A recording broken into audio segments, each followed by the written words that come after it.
नहीं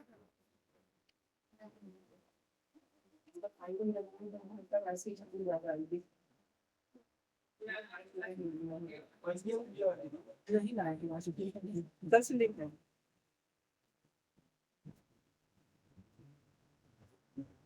इतना भी आसान करने की जरूरत नहीं, बोल सकते हैं। ठीक है, वो डिडक्ट हो जाएगा बाद में ना। So hello soldiers, welcome to Aegis path और मैं हूं आपका मेंटर संतोष सर। सो जैसा कि आप लोगों को पता ही है कि हम लोगों ने पिछले वीडियो में क्या पढ़ा था, इससे पहले कुछ चीजों को एक्सप्लेन किया था, लाइक कि डाइजेशन का जो पूरा प्रोसेस था, डाइजेशन इन ह्यूमन बींग्स, उसको हम लोगों ने क्या क्या कवर किया पूरा टोटली। ठीक है, सो नाउ दिस वीडियो जो होने वाली है आपकी, अब ये किसके ऊपर होगी, आपका रेस्पिरेशन के ऊपर। ठीक है, और रेस्पिरेशन में हम लोग क्या करेंगे कि सबसे पहले सारी चीजों को समझने की कोशिश करेंगे वन बाय वन। देन ये आपका फर्स्ट वीडियो है, दैट्स व्हाई यहाँ पे कुछ क्वेश्चन एडेड नहीं है, लेकिन हाँ इसके बाद के जो वीडियोस आएंगे उसमें आपको क्वेश्चन पहले एडेड देखने को मिलेंगे और उसको क्वेश्चन को आपको सॉल्व भी करना होगा। ठीक है, अंडरस्टैंड? चलो स्टार्ट करते हैं, टाइम वेस्ट करेंगे। ठीक, देखिए यहाँ पे आ गया है द फूड,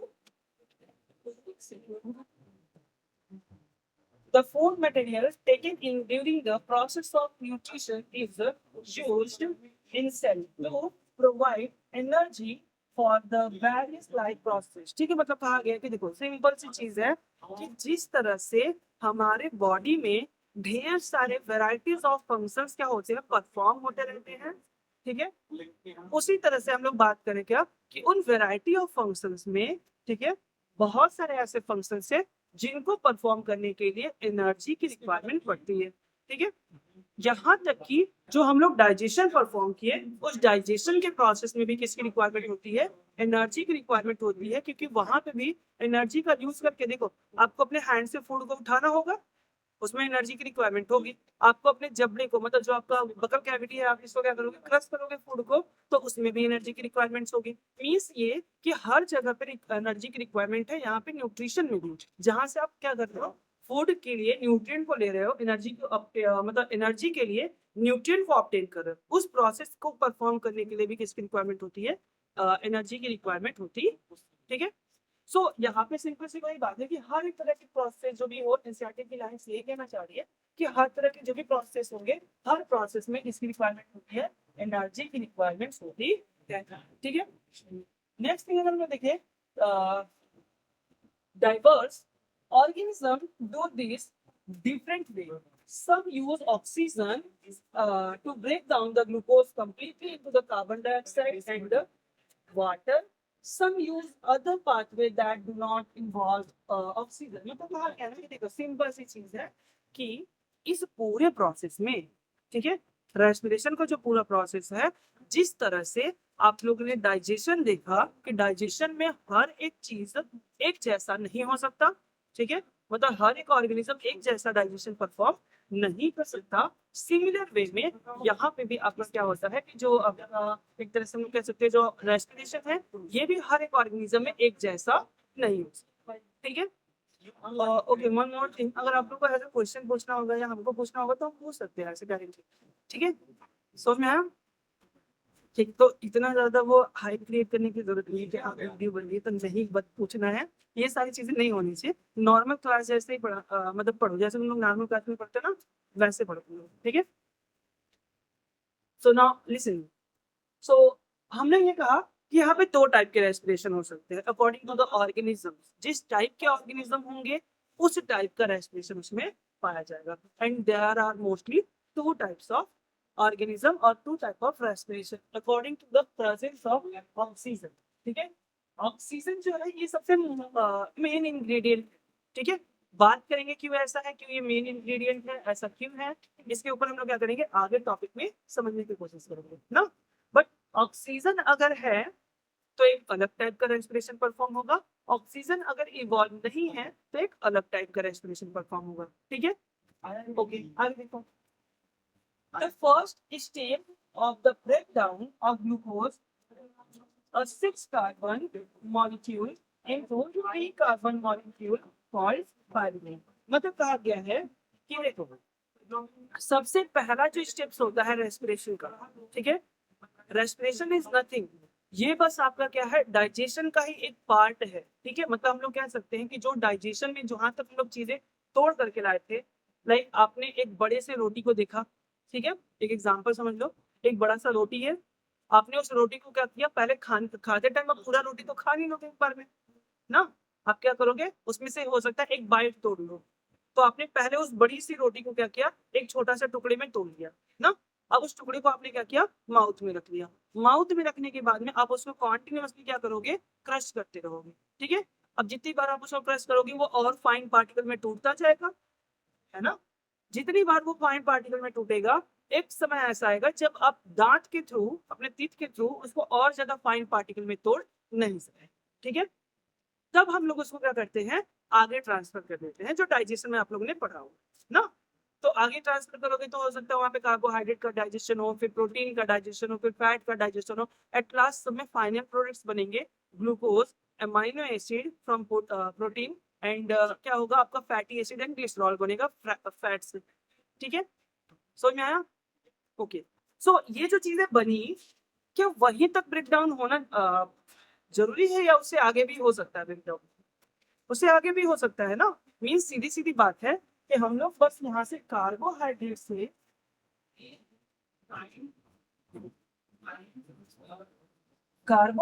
से डाइजेशन परफॉर्म करके, क्या बना ले, ग्लूकोज बना ले।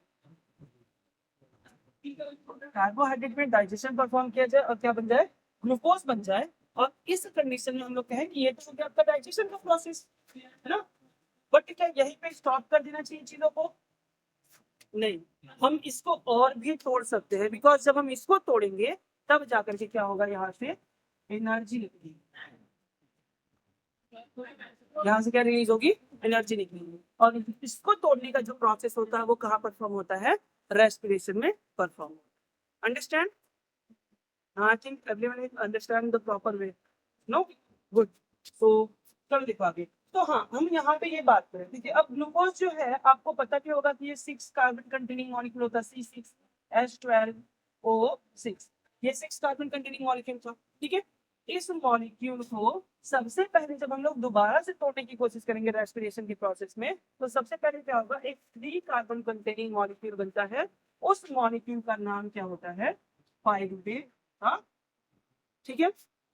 जस्ट सिमिलर हमने आपको बताया था कि डार्क रिएक्शन में एक डार्क रिएक्शन में एक एंजाइम होता है जो कि उस पूरे मतलब डार्क रिएक्शन को क्या करता है, चलाता रहता है, सर्कुलेट करता है, ठीक है।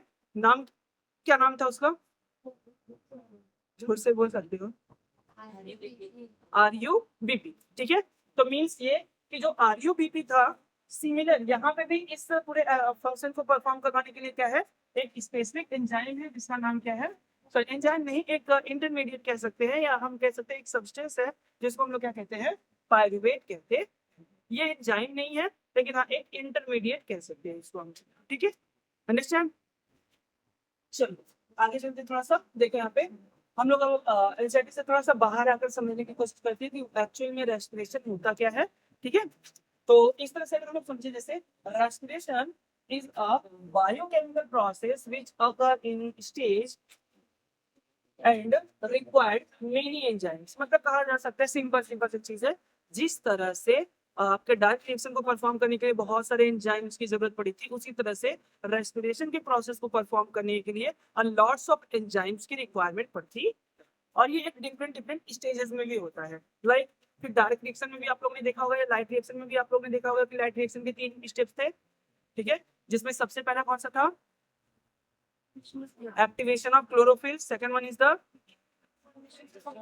Formation of ATP, and third one is the photolysis of water, ठीक है। ये चीजें जो वहां पे थी, उन्हीं को हम लोग यहाँ पे, फिर यहाँ पे भी हम लोग रेस्पिरेशन में भी तो ऐसे स्टेप्स बता सकते हैं, बिकॉज इसमें एक स्टेप होता है glycolysis and second one is the Krebs cycle. Glycolysis जो होता है वो चलता है कहाँ पे, साइटोप्लाज्म में। जैसे कोई सेल हो गई इस तरह से, सेल के साइटोप्लाज्म में अगर रेस्पिरेशन परफॉर्म हो रहा है, तो उस प्रोसेस को हम लोग क्या कहते हैं, ग्लाइकोलिसिस कहते हैं। क्या कहते हैं, ग्लाइकोलिसिस, ठीक है।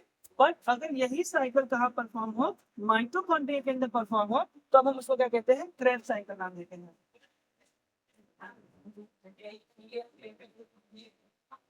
क्या नाम देते हैं, क्रेब्स सर्कल।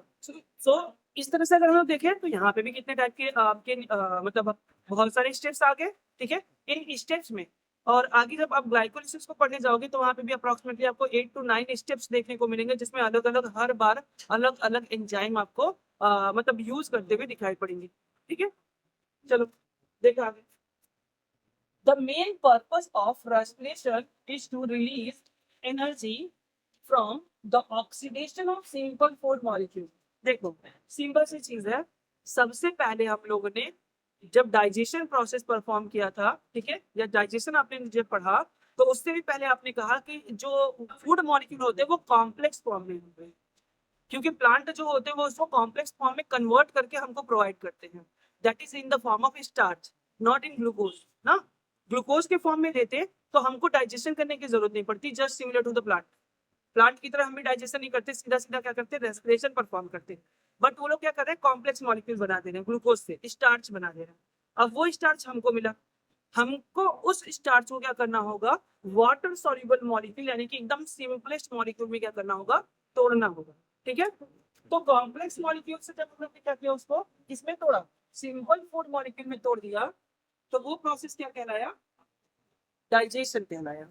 समझ में आया, क्लियर है ना, ठीक है। वो प्रोसेस क्या कहलाया आपका, डाइजेशन। कॉम्प्लेक्स से सिंपल में आया तो डाइजेशन।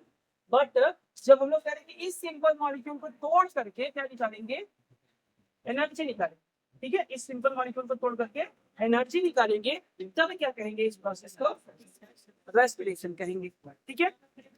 चीजें बस उसी के आगे चल रही है ना, मतलब ऐसा नहीं है कि डाइजेशन खत्म हो गया, डाइजेशन खत्म होने के बाद में फिर से ब्रेक डाउन नहीं किया जा रहा है, ठीक है। हाँ बस उसको नाम बदल दिया गया, पहले डाइजेशन अब रेस्पिरेशन, ठीक है। देखो respiration is just opposite to the photosynthesis, मतलब जो फोटोसिंथेसिस का प्रोसेस होता है वो जो भी था, जो आपने पढ़ा हुआ है, अगर आपको याद है तो बहुत ही अच्छी बात है, नहीं याद है तो एक बार आप रिकॉल करिएगा उसको, ठीक है।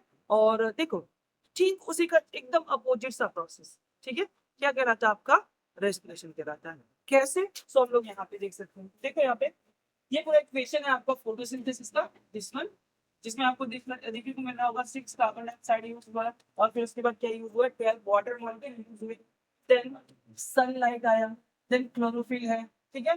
एंड इसके बाद किसका फॉर्मेशन हुआ, ग्लूकोज का फॉर्मेशन हुआ, एंड प्लस ऑक्सीजन गैस क्या हुई थी, रिलीज हुई थी, ठीक है। हम लोग इसको क्यों अपोजिट कह रहे हैं, रीजन ये है कि ये ग्लूकोज मॉलिक्यूल कहाँ आ गया, एनिमल बॉडी में, ये तो हो गया प्लांट में, कहाँ परफॉर्म हुआ, ये प्लांट में परफॉर्म हुआ। प्लांट में परफॉर्म होने के बाद में इस मॉलिक्यूल को कन्वर्ट कर दिया गया किसमें, स्टार्च में, इसमें कन्वर्ट किया गया स्टार्च में। प्लांट के अंदर ये भी प्रोसेस कंप्लीट हुआ कि स्टार्च में कंप्लीट मतलब उसको कन्वर्ट कर दिया गया। स्टार्च को किसने ऑब्जर्व कर लिया, मतलब किसने कंज्यूम किया, एनिमल ने कंज्यूम कर लिया उसको, मतलब उसने खा लिया उसको स्टार्च को, ठीक है। उसने क्या किया, उसका डाइजेशन परफॉर्म किया, क्या परफॉर्म किया, डाइजेशन परफॉर्म किया, और वही स्टार्च जो था अब वो किसमें कन्वर्ट हो गया, फिर से ग्लूकोज में।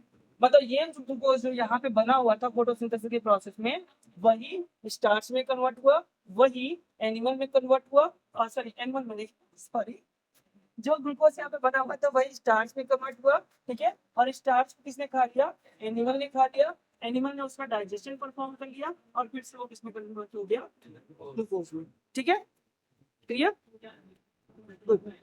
अब देखो ये जब ग्लूकोज यहाँ पे आ गया, अगर हमको इस ग्लूकोज को दोबारा से तोड़ना है तो जो चीजें उसमें से निकाली गई थी वही चीजें उसमें दोबारा डाल दे, तो क्या वो कम्प्लीटली टूट जाएगा, होगा ना ऐसा। मतलब अगर हम कोई चीज कहीं से निकाल ले रहे हैं, अगर वही चीज दोबारा उसमें ऐड कर दें तो हो सकता है वो कम्प्लीटली ब्रेक डाउन हो जाए, ठीक है। जैसे एग्जाम्पल समझो, जैसे मान लो हम कहें आपके पास 7 रुपए है, सॉरी आपके पास 10 रुपए है, ठीक है, आपके पास कितने रुपए हैं, बस नहीं ऐसे छोड़ो, आपके पास 10 हॉर्स है, 10 हॉर्स है, ठीक है, 10 घोड़े हैं आपके पास, ऐसा एग्जाम्पल है, ठीक है। आपके पास 10 घोड़े हैं, इस 10 घोड़े में से आपने 3 घोड़ों को क्या किया, बेच दिया, ठीक है, 3 घोड़े आपने बेच दिए, कितने बचे, 7 बच गए। अब बात ये आई कि इस 7 घोड़ों को 2 भाग में बांटना हुआ, कि मतलब आपने 2 भाई हो, दोनों भाइयों में आधा आधा बांटना होगा, ठीक है। तो अब आधा आधा बांटना होगा तो कैसे, 3.5 देंगे, घोड़े को काट के तो देंगे नहीं ना।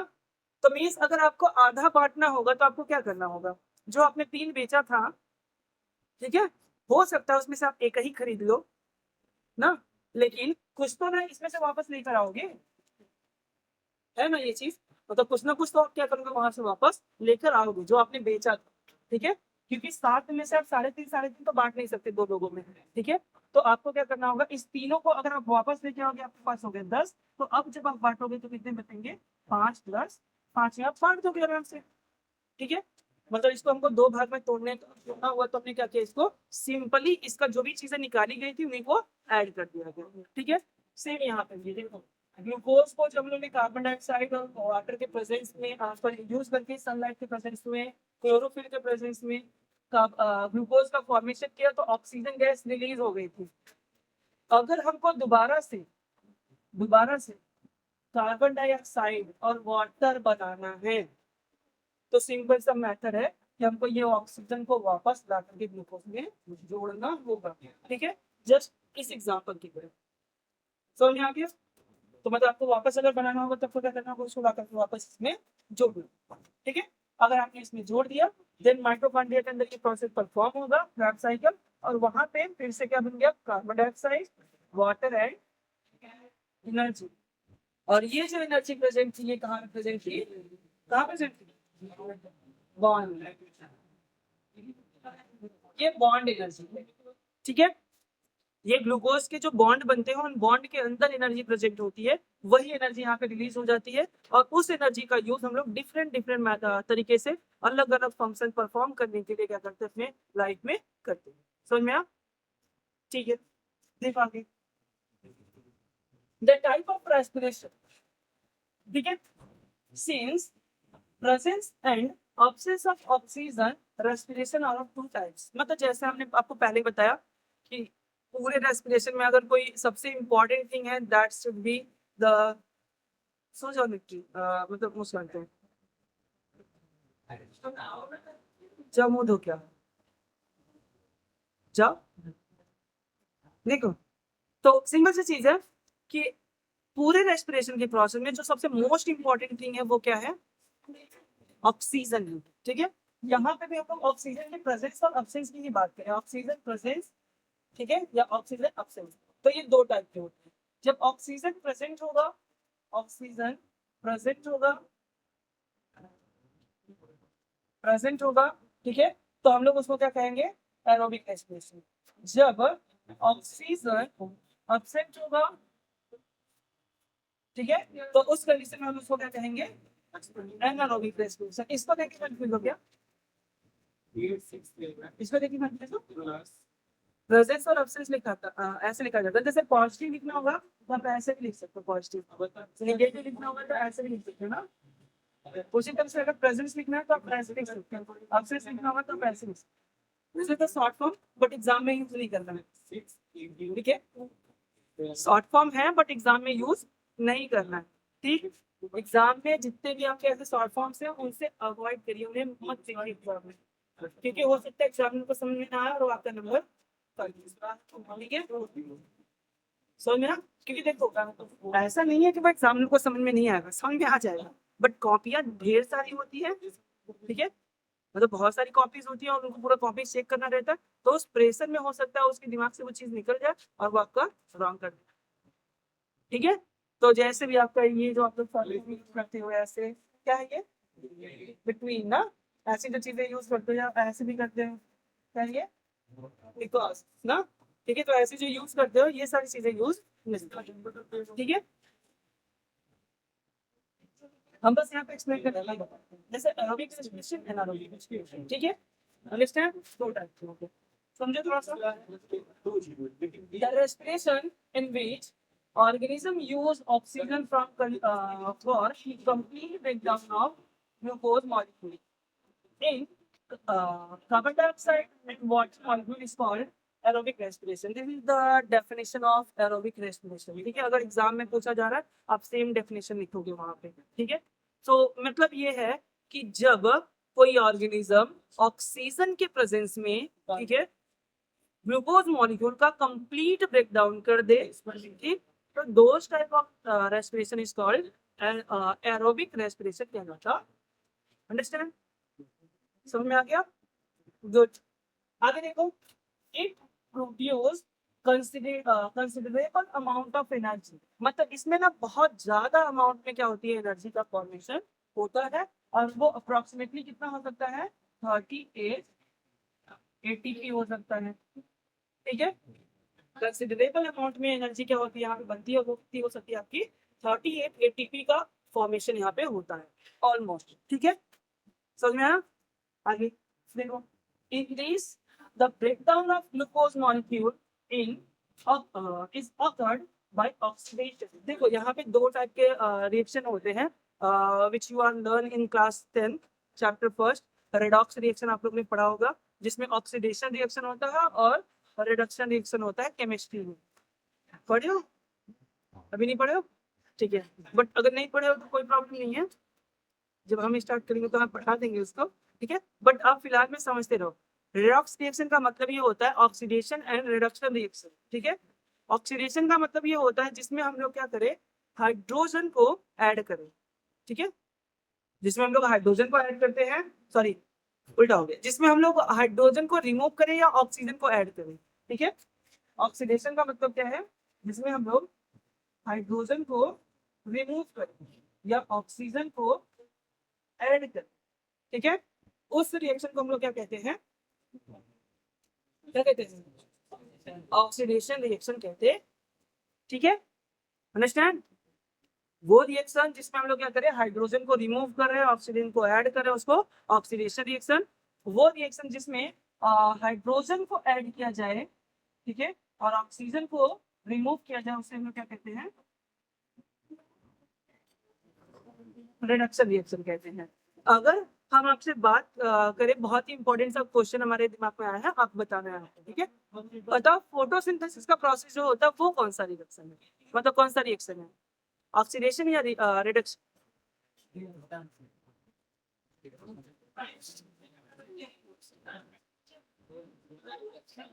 ये चीजें अगर समझ में आई होगी तो ज्यादा सिंपल हो जाएगा, हमको लग रहा है. ऑक्सीजन ऐड कर रहे हैं या हाइड्रोजन निकाल रहे हैं, तो ऑक्सीडेशन. ठीक है, और अगर हम क्या कह रहे हैं, ऑक्सीडेट मतलब रिडक्शन मतलब ऑक्सीजन निकाल रहे हैं और हाइड्रोजन ऐड कर रहे हैं. ठीक है, बताओ. अरे गुड, रेडॉक्स रिएक्शन होता है, कुछ देर तक वो ऑक्सीडेशन होता है, कुछ देर तक रिडक्शन होता है, दोनों रिएक्शन होता है उसके अंदर. समझ में आया? अब जब दोनों रिएक्शन साथ में होते हैं तो that type of reaction is called redox reaction. समझ में आया? तो फोटोसिंथेसिस का प्रोसेस क्या है आपका, रेडॉक्स रिएक्शन. अंडरस्टैंड? समझ में आ गया? आगे चले. चलो ठीक है, देखो एनारोबिक रेस्पिरेशन. ठीक है, एनारोबिक रेस्पिरेशन क्या होता है उसको हम लोग समझते हैं. बात, the respiration in which organism did not use oxygen for breakdown of glucose molecule is called anaerobic respiration. होना चाहिए यहाँ पे, सॉरी.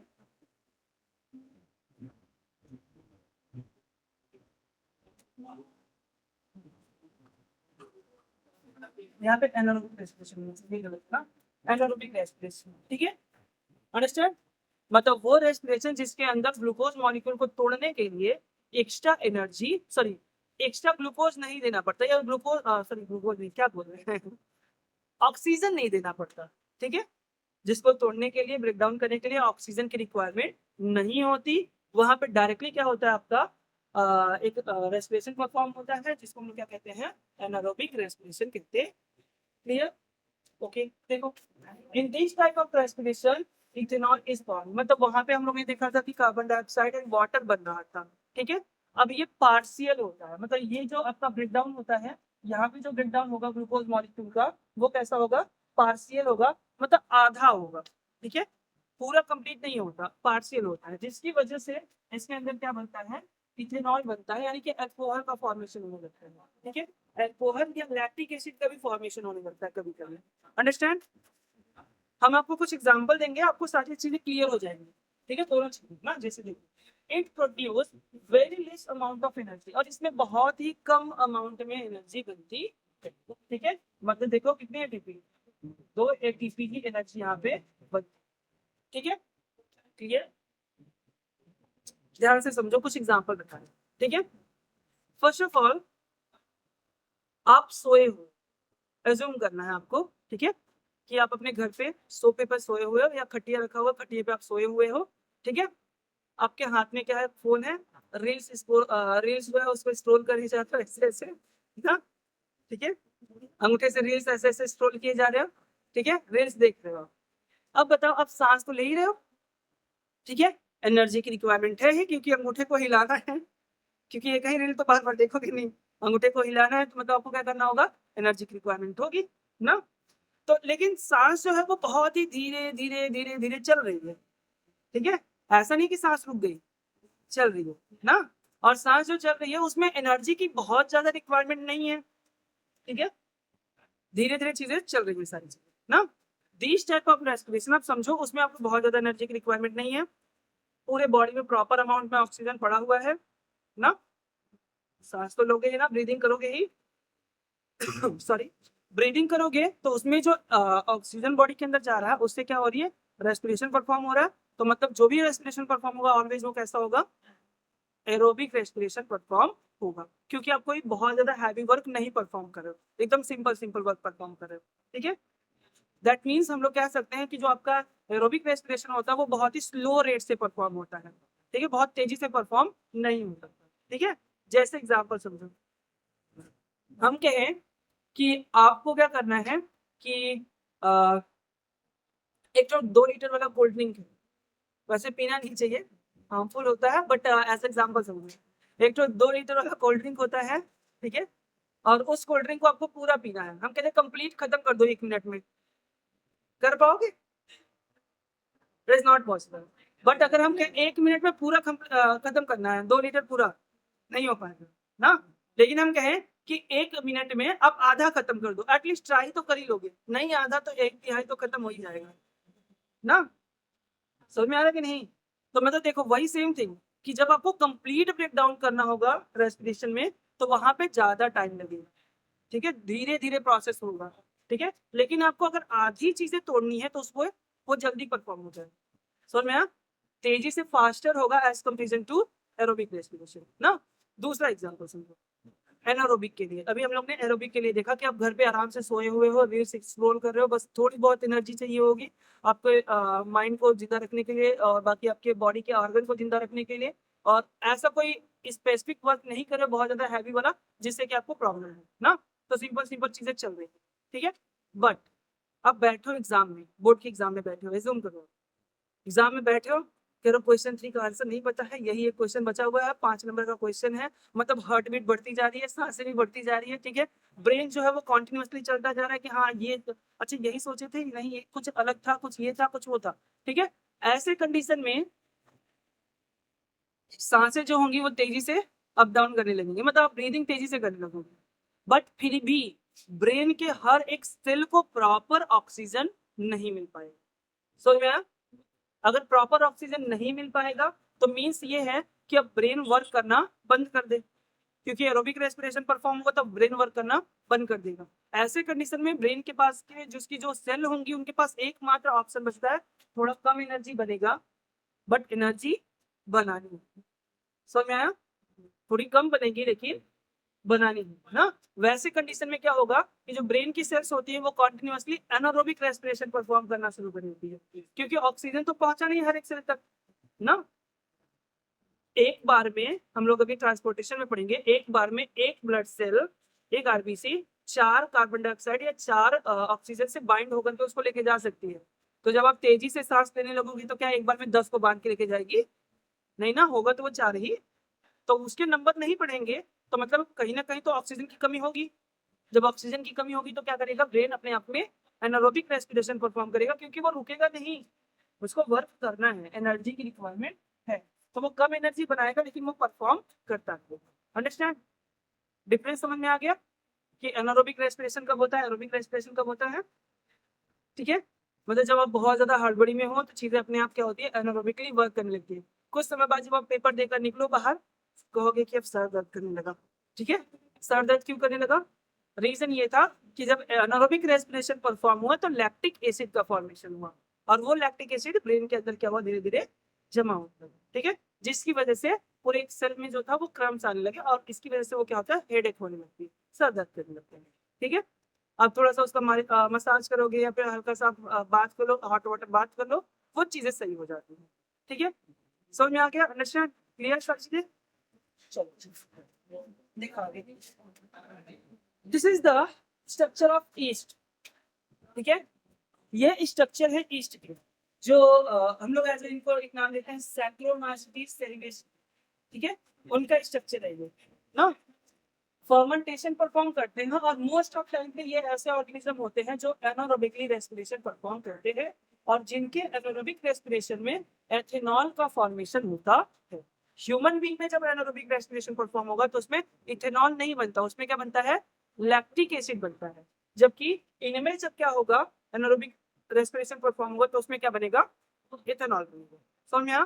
फर्मेंटेशन का प्रोसेस जो होता है इन्हीं के थ्रू होता है। आप लोगों ने जलेबी बनाते समय मैदा को घोल करके रखते हुए देखा होगा, इडली बनाते समय उसके पेस्ट को भी घोल करके रखते हुए देखा होगा। These are the example of fermentation. ठीक है, चीज पनीर में आप लोगों ने देखा होगा, जो चीज पनीर होते हैं उनमें देखोगे छोटे छोटे पोर्स बन जाते हैं, वो भी किसकी वजह से होता है, फर्मेंटेशन की वजह से होता है। ठीक है, अंडरस्टैंड। चलो आगे ना, हम लोग आ जाते हैं एनसीईआरटी के ऊपर कि एनसीईआरटी एरोबिक और एनारोबिक रेस्पिरेशन को लेकर के क्या कहना चाहते हैं। ठीक है, समझे यहाँ पे, the process of breaks up the 3 carbon pyruvate molecule into given 3 molecule of carbon dioxide. The other product is water, since the process takes place in the presence of air or oxygen is called aerobic respiration. मतलब NCERT ने भी मतलब सीधी सीधी बात बताई कि बंद हो गया। ठीक है, तो ऐसा रुक रुक के नहीं चल रहा है ना, क्योंकि कभी कभी हीट हो जाता है तो रुक रुक के चलने लगता है। ठीक है, चलो अच्छा ठीक।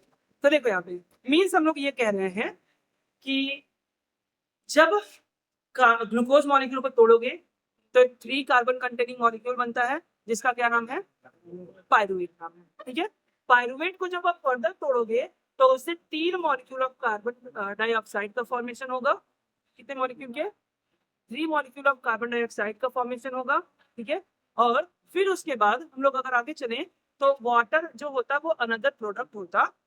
ठीक है, मतलब साथ ही साथ वाटर भी बनता, मतलब दोनों चीजें बन गया ना, कार्बन डाइऑक्साइड है, वाटर बन गया। और साथ ही साथ उसमें क्या हो रहा है, ये जो पूरा प्रोसेस है ये कहाँ प्रेजेंस, किसके प्रेजेंस में, ऑक्सीजन के प्रेजेंस में परफॉर्म होगा। तो this type of nutrition sorry respiration is called aerobic respiration. ठीक है, the release of energy in this aerobic process is not lot sorry is a lot greater than in the anaerobic process। मतलब वही same thing जो हमने आपको बताया कि aerobic में जो एनर्जी बनती है वो बहुत हाई अमाउंट में बनती है, मतलब 38 एटीपी।